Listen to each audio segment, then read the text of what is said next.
E aí, pessoal, vamos analisar esporte comigo?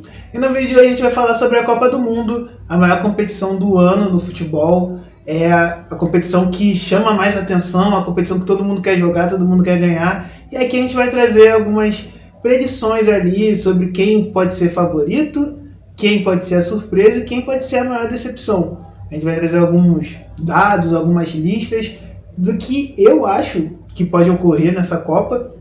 E assim, tem algumas surpresas que são super interessantes, que eu acho que o pessoal já está até meio que ciente de quem pode ser, mas nas decepções eu acho que pode ter uma polêmica aí, mas eu vou explicar o porquê dessas opiniões mais fortes. Mas, sem mais delongas, eu quero agradecer a vocês pelas curtidas, pelos comentários, por sempre estarem engajando nos meus vídeos. Muito obrigado por isso. Cada vez meu canal está crescendo e isso é muito gratificante para mim. E eu quero pedir para vocês continuarem nessa empreitada junto comigo, continuarem comentando, continuarem ativando o sininho para receberem notificações de vídeos novos, porque com certeza a gente vai agregar com mais pessoas, vai trazer mais pessoas que estão interessadas nos conteúdos e assim o canal cresce cada vez mais, trazendo cada vez mais conteúdos para vocês e conteúdos de qualidade. E sem mais esperas, vamos para o vídeo após a vinheta.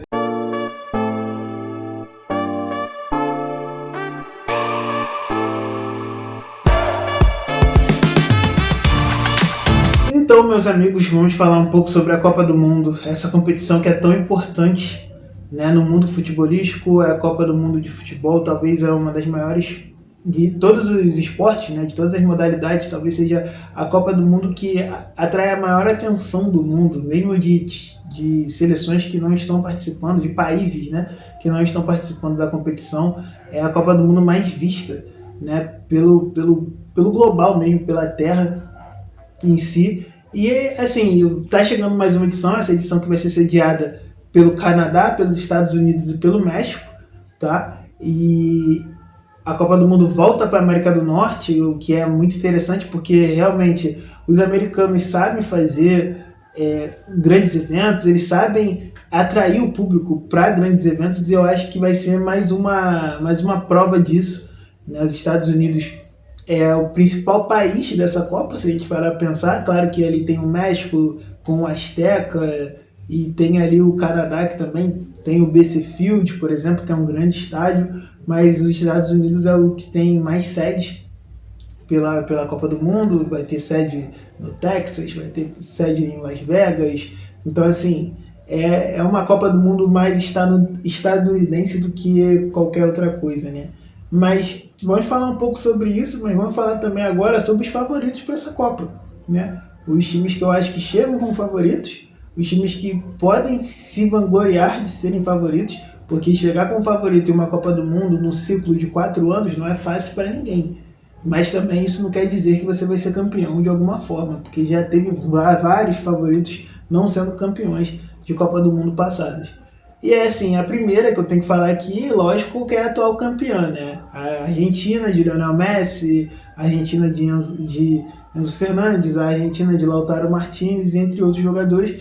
Eu acho que chega como favorita porque fez um ciclo muito sólido, é a atual campeã da Copa América, foi a primeira colocada nas eliminatórias da América do Sul e teve um futebol, não pode se dizer assim, se a gente não puder falar bonito de se ver, mas foi um futebol convincente, que demonstrou, e é um futebol que já demonstra desde a Copa do Mundo de 2022, não é um time que ele vai te trazer grandes jogadas, ou até assim, um futebol muito intenso de se ver, mas é um time muito competente no que é tratado, qual o seu objetivo, né? Se a gente puder falar, porque sempre está ali vencendo seus jogos, mesmo que seja de 1-0, 2-0, 3-1, o importante é vencer os jogos.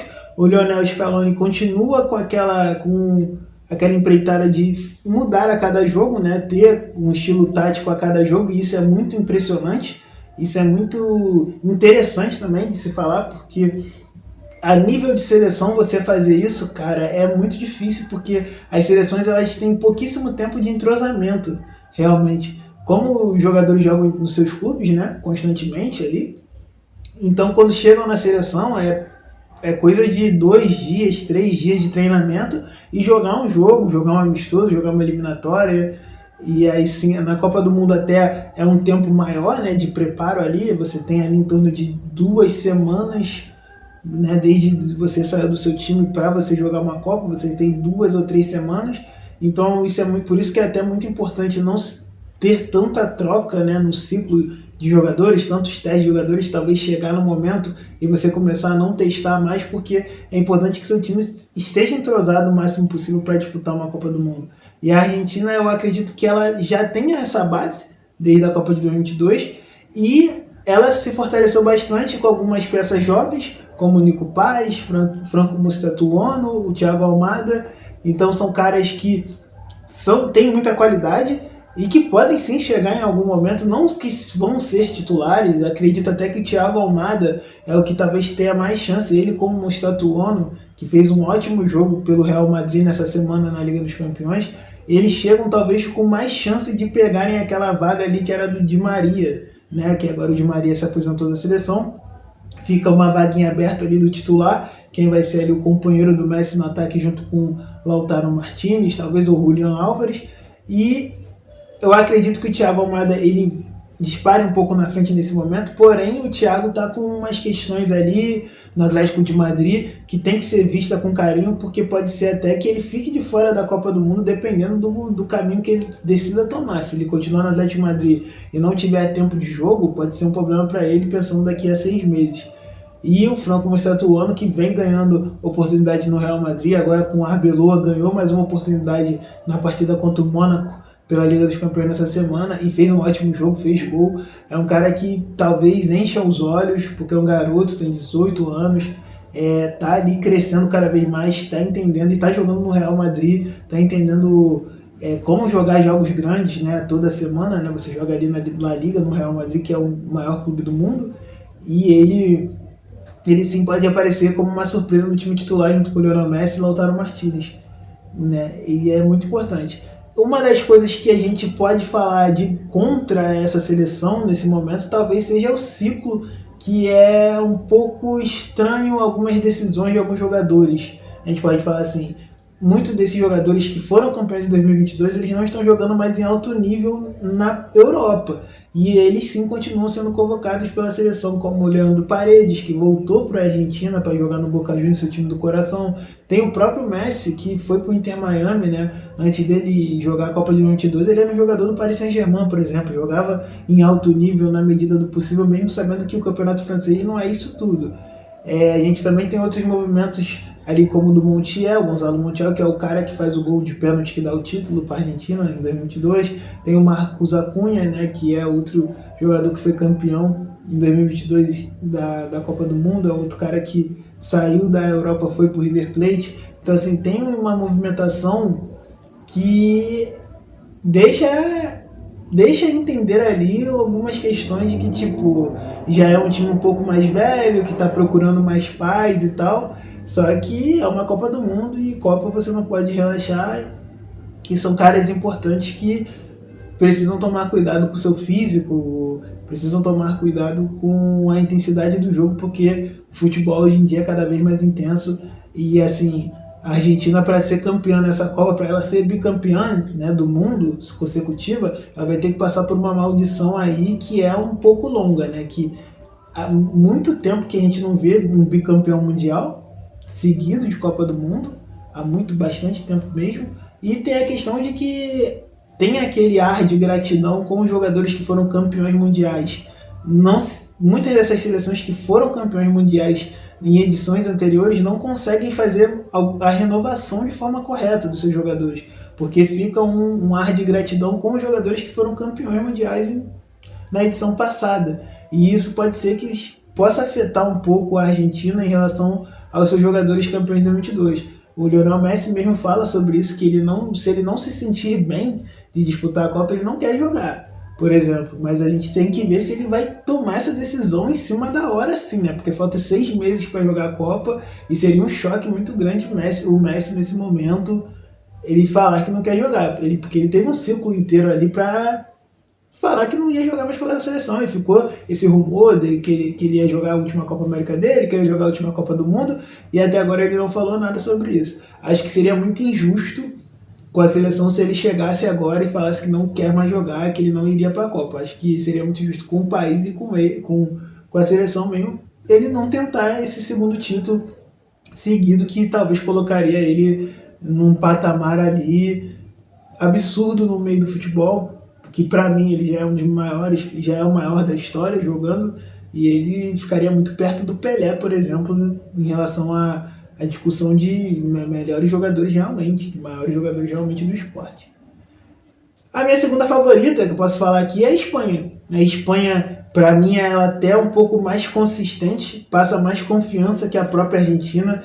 Um time de Lamine Yamal, Zubimendi, a gente tem aí o Unai Simón, tem vários outros jogadores, o Williams, né, Nico Williams, e vários outros jogadores maravilhosos desse time espanhol. E é um time bem treinado pelo José de la Fuente, que é um time perigoso. Eu acho que realmente, claro que a gente fala aqui sobre a Argentina em relação a ela ser favorita por causa do ciclo dela, né, pelo que ela passou nesse ciclo, porque ela foi muito competente no que se propôs a jogar, da forma que se propôs a jogar. Se a gente puder contar aqui, a Argentina talvez não teve nem 10 derrotas em 4 anos nesse ciclo aí. E assim, é sensacional esse desempenho. Só que a Espanha, para mim, ela passa mais confiança até pelos confrontos que a Espanha tem jogado, né? É claro que a gente fala um pouco sobre a questão entre a Argentina, América do Sul e Europa ser mais difícil ou mais fácil, né? Claro que a América do Sul nem sempre você tem esses confrontos, esses embates mais fortes. E na Europa, por muitas vezes você tem também. Você tem mais constantemente que na América do Sul. E assim, cara, a Espanha passou muito bem nesse ciclo por esses jogos complicados. É um time que parece que se conectou bastante com a ideia de jogo do seu treinador. E assim, é um time muito bem entrosado também, né? É um time que mudou poucas peças nesse ciclo e vai para uma Copa do Mundo como favorita, sim. Eu acho que tem grandes chances de ser bicampeã mundial a Espanha. Talvez ser a primeira Copa de Lamine Yamal e assim, ser a Copa sensacional de Lamine. Lamine já é comparado com o Messi, já com a idade que tem. E assim, pode ser que ele seja um fator desequilibrante nessa Copa, até talvez ser a Copa de Lamine Yamal, né? Imagine isso, o Lamine nem 20 anos de idade tem e precocemente já talvez se tornar um dos maiores jogadores da competição, quem sabe? Assim, tal qual como o Mbappé, há pouco tempo atrás, né, que jogou uma final, foi campeão com 18 anos de idade, que seria espetacular e foi espetacular para o Mbappé. Com certeza vai ser essa oportunidade de jogar uma Copa do Mundo para o Lamine. Um tiratema que a gente pode ter aí nesse ano é a Supercopa, né? A Supercopa entre os grandes campeões da Eurocopa e o da Copa América, né? Que é Argentina e Espanha. Vai ter esse jogo lá no Catar e a gente pode ver quem está mais à frente. É um jogo até muito interessante de tentar acompanhar, porque eu acho que vai ser um jogão de bola, vai ser um jogo muito interessante, assim, né? De se prestar atenção mesmo. A minha terceira favorita que eu quero colocar aqui, eu tenho duas ali nessa posição, que para mim seria a França e a Inglaterra. A Inglaterra, porque é uma geração que há pouco tempo atrás estava sendo até meio que desperdiçada pelo Gareth Southgate. Acho que ele não usava muito bem esse time, ele não treinava muito bem esse time. E agora a gente tem a contratação do Thomas Tuchel, né? Que é um treinador muito competente, foi campeão de Liga dos Campeões da Europa pelo Chelsea já, conhece o futebol inglês, conhece os jogadores ingleses. E, cara, é muito interessante ver como é que ele pode montar esse time, porque é um time que te dá muitas opções realmente de peças, assim.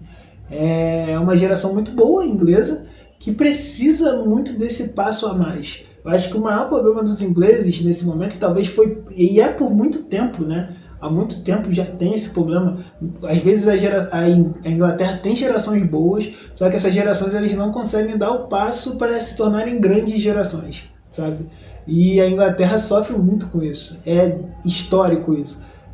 Tipo, assim, o que eu quero dizer, Os ingleses eles têm jogadores como Harry Kane, tem o Foden, você tem Iberichi Eze, tem Saka, tem vários jogadores que são impactantes nos seus clubes, tá? Mas assim, quando chegam na seleção, claro que conseguem jogar, conseguem performar, tanto que já chegaram em semifinal de Copa do Mundo em 2018, em 2022 ficaram muito próximo de chegar novamente em uma semifinal, só que bateram de frente com uma França num jogaço de bola nas quartas. Cara, só que eu acho que os ingleses eles precisam ser mais maduros ao ponto de entenderem o que eles precisam fazer para dar esse passo. Eles não conseguem ganhar uma Eurocopa, por exemplo, foram vice-campeões na temporada passada e foram vice na anterior também, contra a Itália, em casa. E agora eles precisam ter essa ganância de tentar chegar mais longe, de ser campeões novamente. Mas assim, eu acho ela uma terceira favorita nessa corrida aí pelo título mundial. A minha terceira também que coloco na mesma posição é a França. A França eu acho que tem a mesma situação na Inglaterra. Claro que os franceses eles já foram campeões recentemente em 2018, só que aquela geração de 2018 ela já não existe mais. Já é uma seleção totalmente nova, claro que capitaneada por Mbappé. Mbappé foi campeão em 2018, ele já traz consigo uma experiência de 2 Copas do Mundo e cada vez mais maduro, mais experiente, agora jogando no Real Madrid.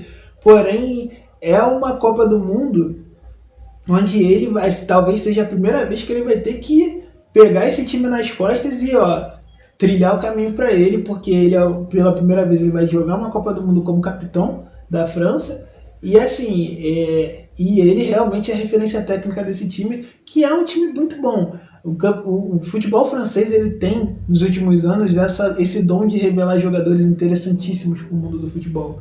E a geração francesa ela é muito interessante porque os times franceses não têm medo de revelar jogadores. Isso é muito bacana da França, assim. Eles não têm medo de revelar jogadores, de colocarem jogadores jovens para jogar em alto nível, e você vê muitos jogadores bons espalhados por todos os times franceses, por alguns times na Inglaterra mesmo e até na Espanha, e isso que traz esse conjunto forte para a França, o que pode fazer com que os franceses sim sejam considerados favoritos junto com o Mbappé ali, seja uma seleção perigosíssima como foi em 2022, por exemplo, que mesmo jogando um futebol não tão bem, né, sofrendo um pouco, ela foi galgando, passou por Polônia, passou pela Inglaterra, passou por Marrocos, quando viu, chegou na Argentina, estava perdendo o jogo de 2-0, em 2 minutos a França empatou e ficou a um chute do Kolo Muani de não ser campeão mundial, bicampeão mundial, né? Assim, então seria a França é interessante demais de colocar nesse quinteto aqui. E a minha última favorita, lógico, é o Brasil. Eu acho que eu não posso deixar o Brasil de fora. É pentacampeão mundial, é uma seleção que tem um peso, é a maior seleção, né, do futebol mundial, é a seleção mais conhecida no meio do futebol mundial. Todo mundo conhece a seleção brasileira, a cor amarela, todo mundo se retrata como seleção brasileira, porém é uma geração que sofre muito com a pressão, né? O Brasil já sofre com uma pressão bastante incômoda de que não ganha mundiais há mais de 20 anos. Esse já é talvez o maior jejum da história do Brasil sem ganhar mundiais. E assim, a geração não é ruim brasileira, tá? É uma geração muito boa que tem Rodrigo, Rafinha, Vinícius. Você vê que são jogadores que são destaques nos seus clubes e são clubes de top mundiais como Barcelona, Real Madrid, Arsenal. Porém, o problema é quando se juntam, o conjunto em si, né? O elenco em si, o time em si. O Brasil muitas vezes parece um bando em campo em alguns momentos. Faz alguns jogos muito bons, como teve um amistoso contra a Coreia do Sul que foi maravilhoso, jogou muito bem. E enquanto o Japão consegue fazer um primeiro tempo bacana contra um time forte do Japão, mas o segundo tempo desastroso. E não consegue jogar, toma 3 gols, tem falha individual. Então, assim, esse que é o problema da seleção brasileira, essa inconstância em jogos, que é uma inconstância perigosa pensando em Copa do Mundo e uma competição curta, né, de um mês ali, porque você vai ter jogo na quarta-feira, na segunda-feira você está jogando de novo, sendo que na quarta-feira você jogou contra talvez o Haiti, jogando ali, né, descansado, tranquilo, contra o Haiti já classificado, para a próxima fase, e na segunda-feira você tem um mata-mata, e você pega, sei lá, uma seleção como um México, uma Bélgica, que são seleções que não estão tão bem nesse momento, mas que sim podem te trazer um prejuízo, e como é um mata-mata, é um dia, 2 horas ali, 90 minutos, dependendo, 180, que você precisa estar de bem com a vida, senão você é eliminado e vai de volta para casa sem muito ter o que fazer. Então é isso que eu acho que o Brasil precisa tomar mais cuidado, pensando em Copa do Mundo, mas assim, se a gente for trazer coincidências de outras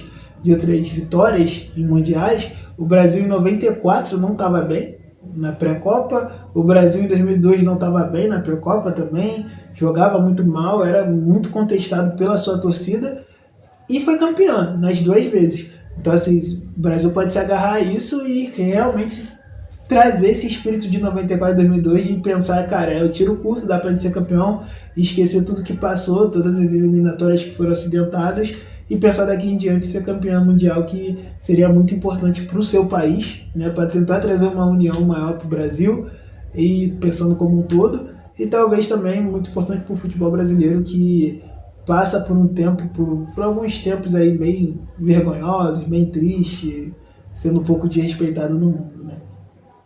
Agora a gente vai falar um pouco sobre quem pode ser surpresa. As surpresas, para mim, eu tenho 2 surpresas aqui que eu acho que são interessantes e eu acho que muitas pessoas vão concordar comigo. A minha primeira é o Marrocos. Por que o Marrocos? Né? O pessoal pode até se falar, pô, mas o Marrocos já chegou na semifinal na Copa passada, não é tanta surpresa. Eu concordo que não seja talvez tanta surpresa, mas sim continua sendo surpresa, porque, cara, é uma seleção africana. A gente não vê a África com seleções, com trabalhos constantes sendo feitos. E, cara, se a Marrocos conseguir essa constância de chegar cada vez mais longe em mundiais, mostra para a África que é possível. É possível ter trabalho de longo prazo, é possível, sim, chegar cada vez mais longe, ter uma seleção que bata ali perto das seleções mais tradicionais e, quem sabe, no futuro a gente possa ver uma seleção africana ser campeã mundial, né? Que seria um feito incrível, maravilhoso para um continente que sofre tanto. Então, assim, o Marrocos, para mim, é uma seleção, é uma geração muito boa de jogadores. E uma coisa que a Federação Marroquina vem fazendo vem trazendo um trabalho de olheiro, né? Um trabalho de perspectiva de talentos, de captação de talentos muito boa. Assim, tem se feito um trabalho na Federação Marroquina de ver jogadores jovens, né, que jogam na Europa e trazer esses jogadores que tenham descendência marroquina, que tenham nacionalidade marroquina realmente, para jogar na sua seleção, porque antigamente a gente via muito desses jogadores indo para seleções como Bélgica, Holanda, França, sendo induzidos a jogarem nessas seleções, mesmo eles sendo jogadores de nacionalidade marroquina, mas talvez o pai, que se foi criado nesses lugares, foram criados na Bélgica, foram criados na Holanda, foram criados na França, né? E aí se induz esses jogadores a se naturalizarem no país europeus, nos países europeus que foram criados. Porém, com essa captação de talentos, você vê cada vez mais talentos interessantíssimos, bons, se tornando jogadores marroquinos, jogando pela seleção marroquina, e isso vem chamando muita atenção. É um time interessante de se ver, é um time que foi agora vice-campeão da CAF, da Copa das Nações Africanas, mas foi muito pouco, quase não bateu campeão aí, e é uma seleção que eu acho que tem uma capacidade boa de chegar assim longe novamente. Eu acho que talvez até já se tornaria surpresa para mim chegar nas quartas de final, se a gente parar para pensar. O grupo é um grupo, para Marrocos é um grupo meio chato, porque pega o Brasil, pega a Escócia e pega o Haiti. Eu acho que contra o Brasil pode ser, não é a expectativa, mas pode ser que consiga um bom resultado. E assim, contra a Escócia é jogo de vida ou morte, porque acho que é contra a Escócia que ali vai decidir quem vai ser a segunda vaga. Contra o Brasil, eu acho que um empate contra os brasileiros eu acho que já talvez seria bom, pensando no Marrocos, e aí jogar a vida ou morte contra a Escócia realmente. E a segunda favorita é a Noruega. A Noruega é uma seleção que não joga uma Copa quase 30 anos, a última vez foi em 98.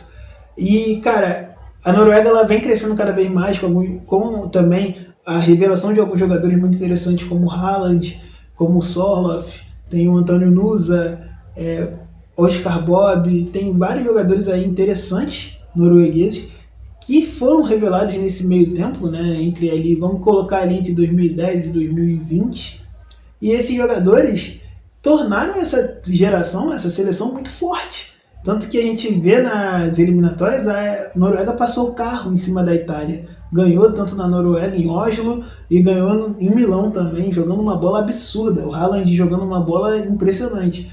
Então, cara, é uma seleção muito perigosa de se enfrentar. Eu acho que ela é uma seleção daquelas que nenhuma seleção grande quer enfrentar, quer ter esse desespero de enfrentar a Noruega, sabe? Porque realmente é um jogo muito duro para a Copa do Mundo, assim, se parar pra pensar. Realmente é um jogo muito duríssimo e, assim, você ter que enfrentar um Haaland de frente, que é um top star mundial, uma estrela, é um atacante que faz gol de qualquer lugar do mundo e pode ser um prejuízo muito grande dependendo da sua situação, assim, né? Dependendo da situação da sua seleção. Então a Noruega eu acho que tem muita capacidade de pegar umas quartas de final ali, umas oitavas de final, que seria impressionante para uma seleção que não joga uma Copa há 28 anos, né? Se a gente colocar parar para pensar. Então vai ser muito bom ver os jogos da Noruega, porque eu acho que é uma equipe que tem todo o direito de sonhar com uma ótima Copa do Mundo. Agora a gente vai falar um pouco sobre as decepções. Eu acho que, assim, vai ter uma polêmica aqui ou outra, mas eu acho que é um caminho correto a se seguir.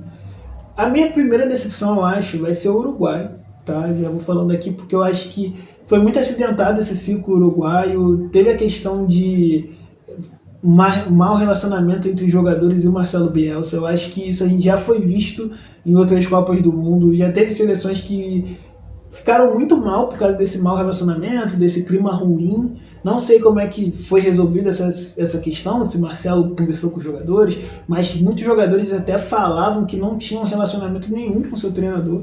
É até impressionante o Uruguai ter conseguido chegar à Copa do Mundo com esse tipo de relacionamento, com esse tipo de clima dentro do vestiário, assim, se a gente for parar pra pensar.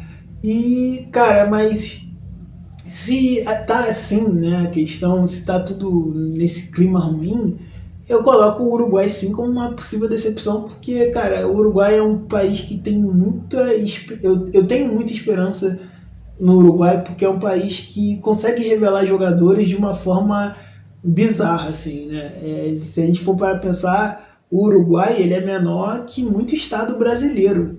Por exemplo, o Brasil tem muito estado aí que é maior que o Uruguai.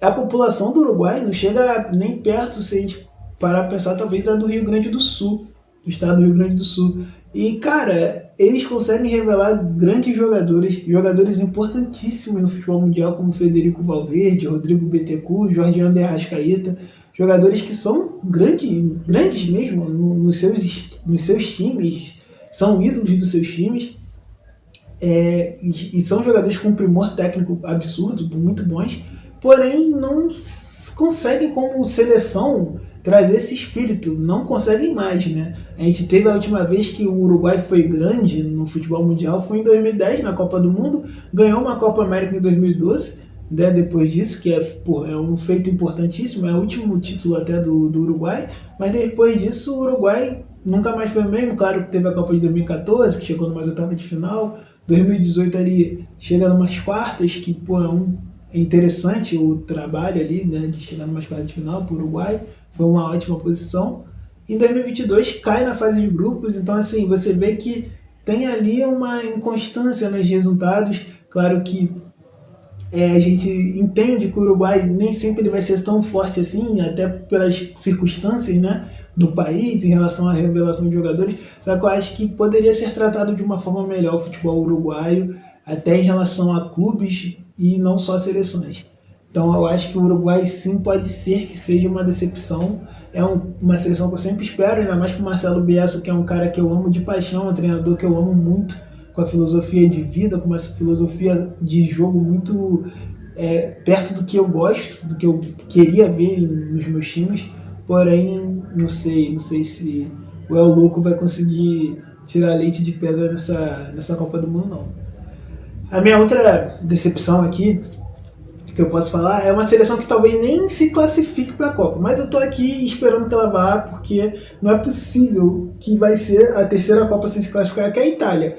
A Itália é um problema, é um caso à parte no mundo do futebol de seleções, é um caso para ser estudado, porque é um país que tem uma liga até por certa forma forte, é talvez a terceira seleção com maior tradição na história do futebol mundial. Se a gente for parar para pensar, tem o Brasil, a Alemanha, a Itália, a gente pode até colocar a Argentina ali no top 4 maiores seleções da história do futebol mundial. A Itália é tetracampeã do mundo, mas é uma seleção que não joga uma Copa desde 2014. Já faz mais de 10 anos que a Itália não joga uma Copa. Se a gente for parar para pensar, a Itália não joga um mata-mata, uma partida de mata-mata de Copa do Mundo desde 2006. 2006 foi o ano que a Itália foi campeã mundial, né? Foi o último título mundial da Itália. Depois disso, a Itália cai na fase de grupos em 2010, cai na fase de grupos em 2014 no Brasil, não joga 2018, não joga 2022.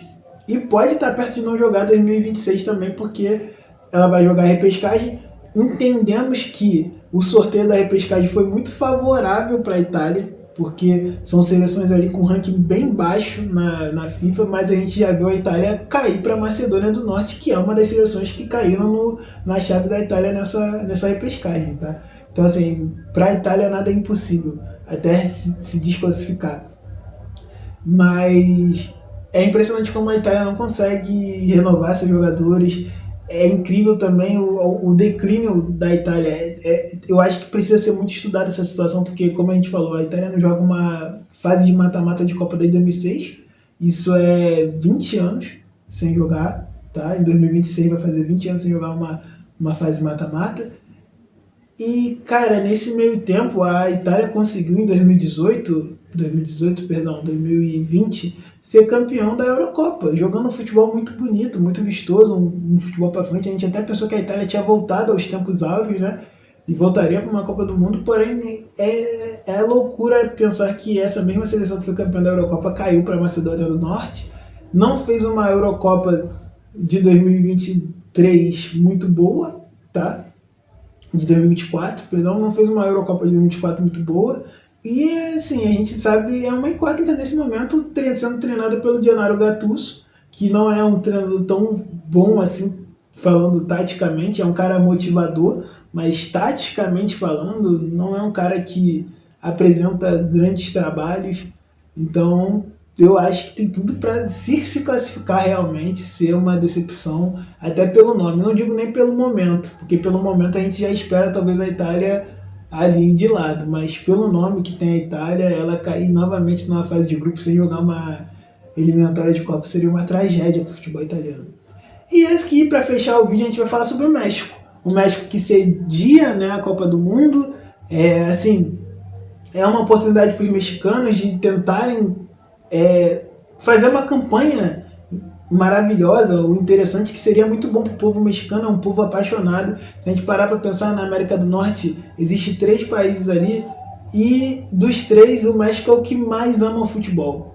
Dos 3 ali, o Canadá gosta de hockey, né, que vai sediar a Copa, os Estados Unidos ama mais o futebol americano, beisebol, basquete, tá tendo um espaço maior para o futebol nesse momento, mas não é a primeira opção de muitos estadunidenses. E o mexicano não, o mexicano ama o futebol, é a primeira opção deles. Eles amam o futebol brasileiro, por exemplo, né? O Brasil foi campeão lá na Copa do Mundo uma vez.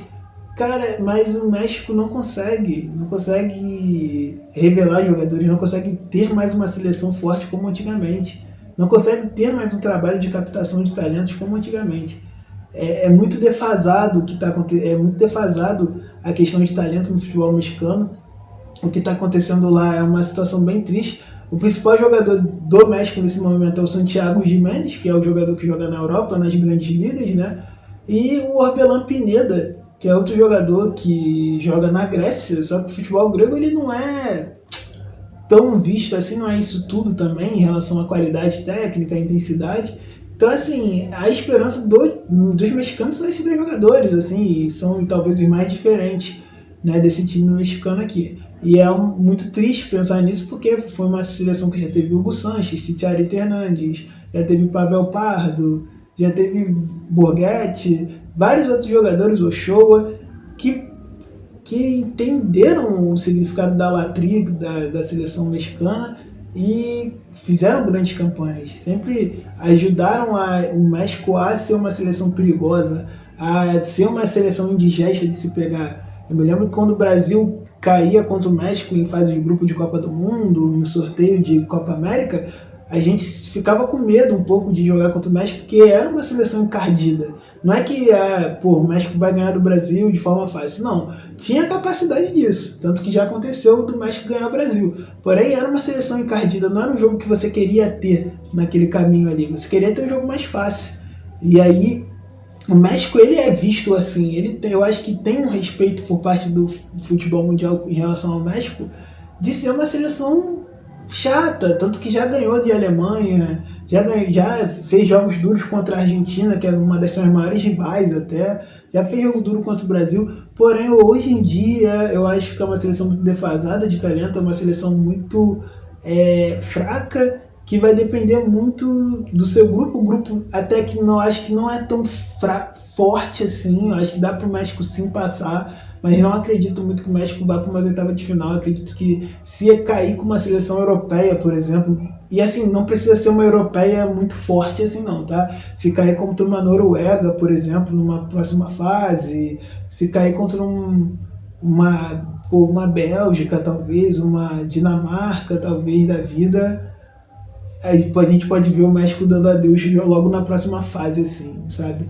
Ou até contra uma seleção da América do Sul como Uruguai, Argentina, então a própria Colômbia que faz um trabalho até melhor, né, nesse momento. Então assim, eu acho que o México vai precisar de muito trabalho se quer pelo menos chegar numas quartas de final, que já que seria um sonho para os mexicanos nessa Copa de 2026. Mas aí, o que você achou do vídeo? Quem você acha que pode ser a surpresa? O que você acha que pode surpreender pro título, né? Talvez ser favorito, eu deixei alguém de fora. Quem você acha que vai ser a decepção? Deixa seus comentários, curta, compartilha com os amigos para eles também comentarem aqui, interagirem com a gente. E assim, se você ficou até aqui, muito obrigado e até já.